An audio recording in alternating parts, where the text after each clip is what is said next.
me tell you what I think about it. Hey, my name is Mitchell. Before we start talking about the Mi Band 4, I want to thank you guys for using my affiliate links.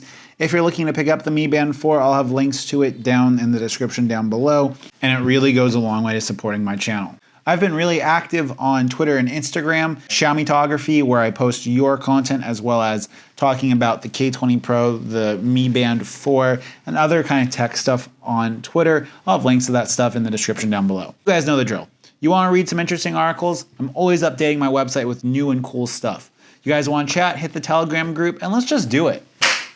Now the Mi Band 4 picks up very, very well in a place that the Mi Band 3 kind of left off. And there's a couple of key improvements that we have in the Mi Band 4 by comparison. Now the first one is accuracy. Now I've done a couple of different accuracy tests with it. I've worn it for workouts when walking back and forth on camera for you guys. We have the Mi Band 4 set to 730 steps. We have the Mi Band 3 set to 640 steps, or 647 steps. So 647 and 730. It is worth to note that last time I used the Mi Band 3 connected to my phone, I had it set up to be worn on my right wrist, and then since that time, I got the Mi Band 4 and I had to pair that to my phone, which replaced the Mi Band 3 in my Mi Fit app. So I changed the Mi Band 4 to settings that would be on my left wrist. That way there'd be no mix-up. So both of these are set to the correct wrists that they're supposed to be worn in. The Mi Band 3 is 647, the Mi Band 4, 730. We're gonna walk to the end of this alleyway, come back.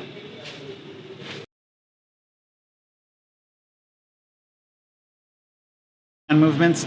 Mi Band 4, we're at 807. Mi Band 3, we're at 728. So we'll compare that statistics afterwards, and we'll do some other like real world tests today. And the Mi Band 4 is just more accurate. Now, part of that has to do with the 6-axis IMU, or internal measurement unit. You can see the difference in accuracy, for instance, when driving my motorcycle. Oftentimes, this device will go ahead and count steps when I'm driving my bike slowly, whereas this one does not. In regards to actual activity and running and doing stuff like that, I do notice that this device does seem to be more accurate. It is worth noting that I programmed both of these to be worn on their respective wrists, and I have tried to take a reading of what the steps were counted at the end of each day. Needless to say, the extra 2 axes of movement are going to give you a more accurate reading if keeping track of your steps is something that's vitally important. The next place that this improves over the Mi Band 3 is in sunlight legibility. Now, this was something that here in Vietnam I struggled with a lot. I'd be on the motorcycle and I'd want to check the time, and I would oftentimes have a lot of difficulty reading this in direct sunlight. The Mi Band 4 is not amazing in direct sunlight, but it's much better than the Mi Band 3. And for people that are using this outside, it's definitely worth the upgrade. The next one is the enhanced activity support. Before, there was a limited number of activities that this device would support in regards to recording it. Because of that 6-axis or the 6-axis IMU that this is employing, are able to get a much wider variety of activities recorded. For people that need to have a serious fitness tracker, this device is definitely a worthy upgrade. Now, to talk about just kind of what my personal experience has been on the device. Battery life on both of these has been very, very similar. I don't use either one to monitor incoming notifications. A little bit of history and a little bit of background as to why.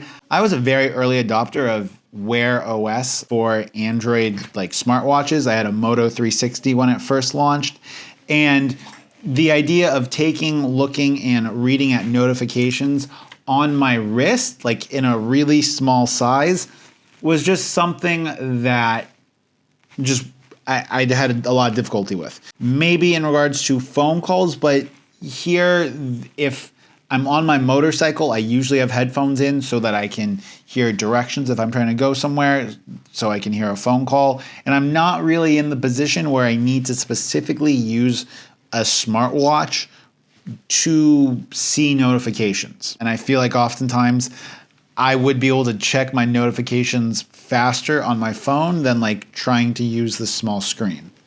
That's my personal use case. It's going to be different for everybody. In regards to battery life, I'm getting really similar battery life on both of these. I've been using this Mi Band 4 now for like 10 days, and I am at 59% battery. So we're getting close to the advertised 20 days of battery life on the Mi Band 4.